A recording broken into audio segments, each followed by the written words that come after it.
Hey first grade, we are going to read a biography. A biography tells about a person's life. So we are going to read about Alexander Graham Bell. Alexander Graham Bell was born in Scotland in 1847.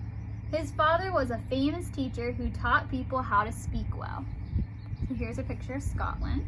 So here we're going to see a timeline that's going to go through the story. So a timeline is going to tell specific times and events that happened with Alexander Graham Bell. So he was born in 1847, so that starts our timeline.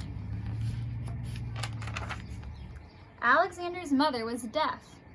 She was still able to teach him to play the piano. Alexander was good at music and science.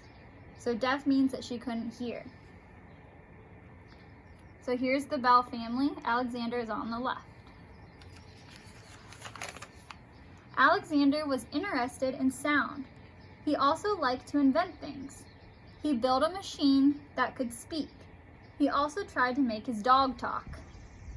So here is Alexander using an early invention that he made.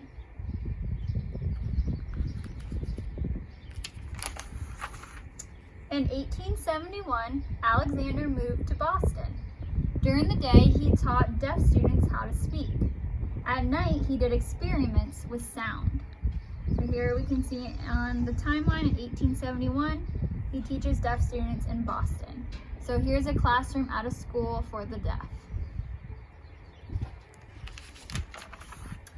Alexander wanted to learn more about electricity. In 1874, he met Tom Watson. Tom knew how electricity worked. They began to work together. So here on our timeline, 1874, he begins to work with Tom Watson. So electricity can make sound travel through wires. Alexander stopped teaching. He did experiments day and night.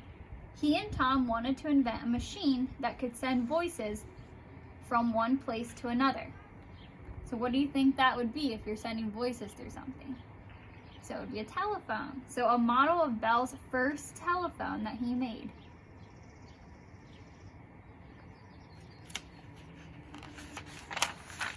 On March 10, 1876, Alexander and Tom reached their goal. Alexander spoke to Tom through the first telephone. So in 1876, he invents a telephone with Tom Watson. So here is Alexander using his telephone. So you can see he had to speak into it, and then here you can hear through this side. Alexander and Tom made the telephone better. Soon, it could send voices many miles. In 1915, they made the first telephone call across the United States. So you can see on the timeline, 1915, they make the first telephone call across the United States. So here they are. That was a big moment. Alexander spent his life inventing. He died in 1922. Alexander Graham Bell changed the way people communicate with one another. So in his timeline at 1922, he passed away. And that is the story of Alexander Graham Bell and how he invented the first telephone. All right, have a good day.